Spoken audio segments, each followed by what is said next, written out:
The rest is subjective and subject to debate, like whether rampant sex is harmful to society, public nudity, etc. Scientific studies can give us reasons to conclude some things, but in some areas there is no real right or wrong opinion, so general consensus is the temporary solution. I can't swallow that there is only objective truth to a point.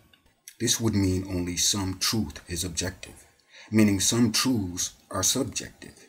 If a truth is subjective, that means you don't have to follow it. You can do the opposite of it, and that would be okay. That would be the road of a relativist. If truth is not actually truth, which your statement would mean, then objectivity would not exist, because by definition truth is objective due to the fact it must apply to all. This would make your statement that there is only objective truth to a point subjective, and therefore simply opinion. Some opinions are true, but by your statement they could not be, and are not. Look at the benefits of rampant sex and the harms. You can come to a conclusion. What we define as right and wrong, by definition, are always right and wrong. Something that causes someone pain is always wrong. What would be subjective about causing someone pain is if I had to allow another person to die to save my own son. Is it truly wrong to put another's life ahead of my son's? Or is it truly wrong to let someone die because I care more for my son? Some may see one is wrong, the other is wrong, or just a difficult decision with no easy right answer. I'm saying there's a lot of gray area or subjective morality in life. Now, if there were a situation where a psychotic with a gun came and took you with others as a hostage and pointed a gun at your son and some other child and told you to choose which one lives or both die, and you chose your son, you're blameless. It really wasn't you that killed the other child or made the decision. It was the psychotic.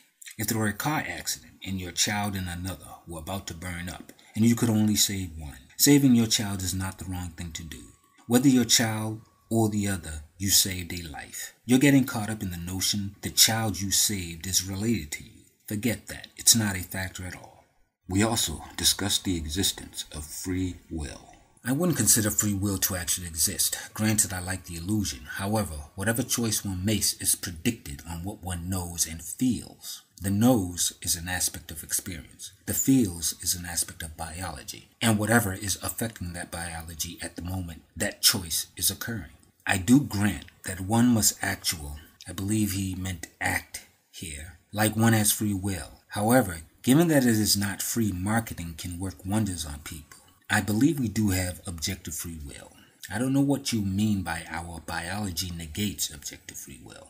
Do you mean free will to take flight and fly to the next county? Of course we're inhibited by our physical capabilities. But how does not being able to do a particular thing because we didn't evolve to do it trump free will? I'm saying that due to our DNA, the neural pathway structure built by our experiences and our hormones, some of our choices are made up by our natures before we can even make them. What people call gut instinct or someone's knee-jerk reaction to something. It's when we think about something for a while, evaluation of possibilities, that the relative free will is exercised. There are always some physical restraints from our own body that affect our choices, as in the fight or flight response. It is instinctual. Instinct is not under your control. Therefore, it has nothing to do with free will. It may have something to do with what you want, survival for instance, and therefore becomes a part of your will. But they are separate things. Human Gods is up next. A video where I show that the Christian God conflates being a slave owner to being Jesus and gods themselves. But all religions have accused the scientific community of attempting to be gods due to some of their inventions or trains of inquiry. That makes it a bad thing in their eyes. That means their God does not want them to attain such a status. I do find it odd that Adam's response wasn't, wait, I can become a god, how do I do that? And why did you make me capable of becoming one if you didn't want me to? The answer is simple. Adam was a believer and believers are idiots.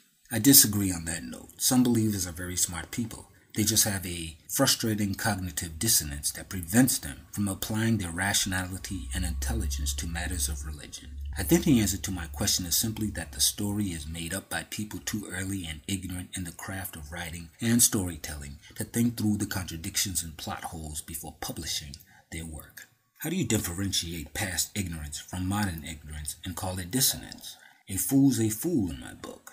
I'm not attempting to draw differences between the past and the present there, though I do think it was more reasonable to be a believer when there was so much less evidence to the contrary, nor am I making an excuse for that dissonance. My point is that someone being ignorant, and even willfully ignorant about one thing, doesn't mean that person is entirely foolish, stupid, ignorant, etc. about everything else. I don't think it was more reasonable, considering you had atheists then too. Their religions influenced their thinking, not allowing gays to get married, etc. If you mean they're not stupid about math, that I can agree on, but they're stupid when it comes to everything else that matters. I think that part varies from person to person.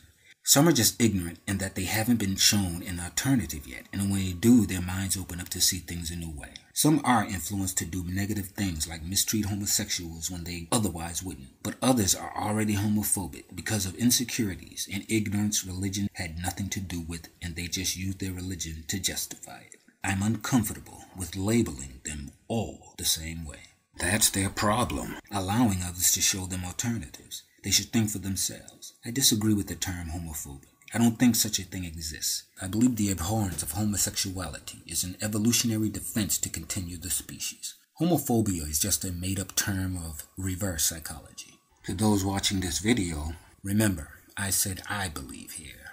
Not that this is what it is, because I don't know. Grappling ignorance. Realizing what I meant, accepted this as my premise, and continued. Homophobia is a very real thing, my friend. It's an excessive, irrational fear of homosexuals or homosexuality. It doesn't matter if the roots of that fear are grounded in evolutionary defense mechanisms or not. Arachnophobia no doubt has roots in an evolutionary defense mechanism to avoid being poisoned, maimed, killed by venomous spiders. But arachnophobia is not less of a thing because of that. Arachnophobia is not irrational, excessive, or anything else. It's an evolutionary survival trait, as I say about homosexuality. You can give it whatever name you want. I don't mean him specifically. I mean people in general.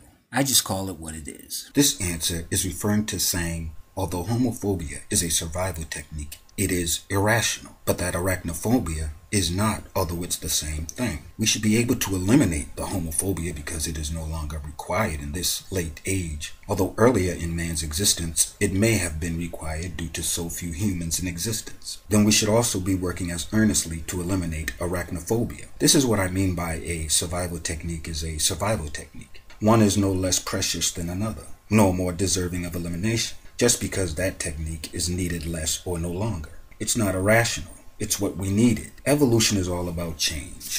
Eliminating the homosexual, ethnic, etc. biases we carry can help us onto our growth into what we can be.